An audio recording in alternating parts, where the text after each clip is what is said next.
So I think, well, I'm not going to get too far ahead. As far as the sweep, we've talked about it. The Nuggets are more deserving with anything going on. I think, as far as the conversation, like what you all were saying too, the Lakers just didn't have enough energy. It seemed like. But this next headline that we got here, moving forward, what do we think the Lakers are going to do to improve with this roster? I know CJ's got this pulled up here, and I'm not going to click it because when I click it, you click it, and I click it. So could Kyrie possibly or Trae go to the Lakers during this offseason? I think you should either one. I think you would rather want Kyrie than Trae. I mean, that's no disrespect to Trae Young. You know, I love Trae Young. I think he's the best point guard in the Eastern Conference. I know that's up for debate, but I mean, you look at the camaraderie of what. I mean, look. I mean, when you look at it, Braun and Kyrie, they already have that camaraderie. They already won a championship together. I know that Kyrie's availability can be in question on multiple occasions, but to me, I feel like Kyrie could possibly click with this team. I mean, especially with his ability to play off the ball, especially playing alongside LeBron, he's definitely a more efficient scorer than D'Angelo Russell is. Because if D'Angelo Russell was a more efficient scorer, then he would have never been taken to the bench. So, it's no shade to Trae Young, but I just feel like Kyrie would be the better fit. I think Kyrie's definitely the better fit. The report came out, the Mavericks, they're not even trying to hear anything and try to work with Kyrie in terms of a sign and trade. So that's going to be an interesting dynamic in the offseason, man. I'm a fan of Kyrie, fan of his game. I think he's more efficient than Trae Young, for sure. I think, and he has that chemistry. He has the chemistry with LeBron, won a championship with LeBron. And as we see AD, he shows flashes of a two, sometimes could look like a one, but he just the inconsistency, man. Like every other game type thing, it was so loud. Like for him to be that inconsistent, it was just throughout the entire playoffs. So yeah, one series, okay, sure, but up until the Western Conference Finals, you just can't do that. You have, and especially when you're going up against Nikola Jokic and Jamal Murray, who definitely both of those guys answered the call. As Nick read off the stats for the duo, you have to bring it every single night. And we know Kyrie brings it every single night.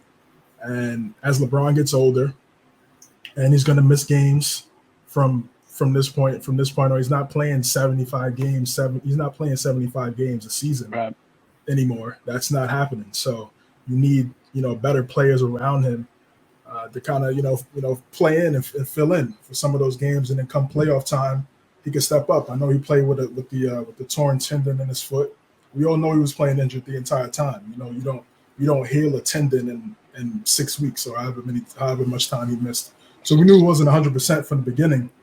As soon as the playoffs started, and even when he came back, it was just a matter of rest and not aggravating it even more. So I'm gonna go with Kyrie. I don't know how it's gonna unfold. I don't know what that trade looks like.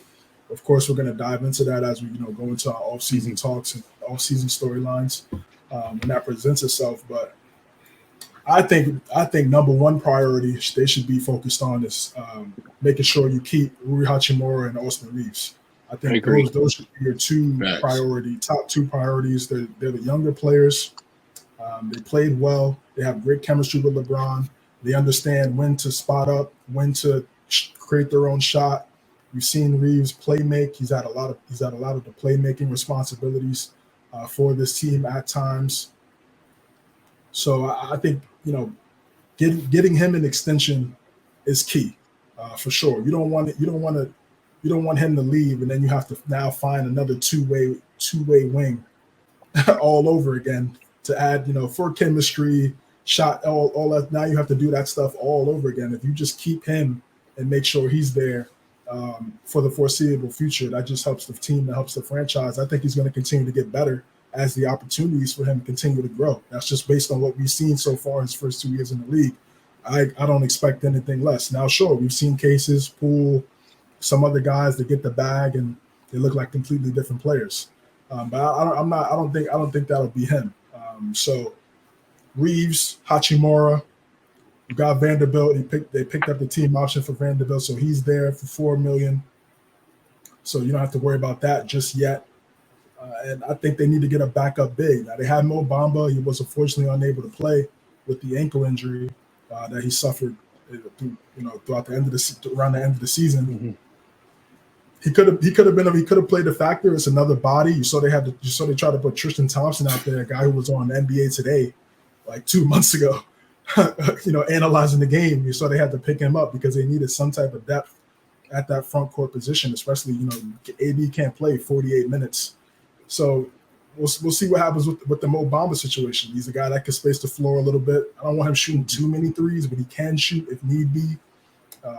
He could be someone that they can use. Not great in terms of pick and roll defense, but that's a lot of bigs. So it's just a matter of how many minutes he gets for the Lakers if they bring him back. So I think finding a backup big, keeping Hachimura, keeping Reeves, then you could try to see if you could get a Kyrie. I added Trae there because they were talking about Trae too, but I think more importantly, they should be focused on if it presents itself, getting someone like Kyrie. And then from the Maverick side, the team actually has Kyrie.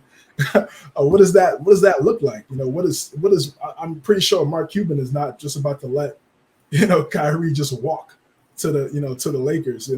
What are they looking for now? They have a lottery pick, so their off season is very interesting as well, and that's something we're definitely going to be talking about in the off season for them, because they have a lot of questions. And Luka's not Dirk; he's not staying there for 20 years if it's not winning. If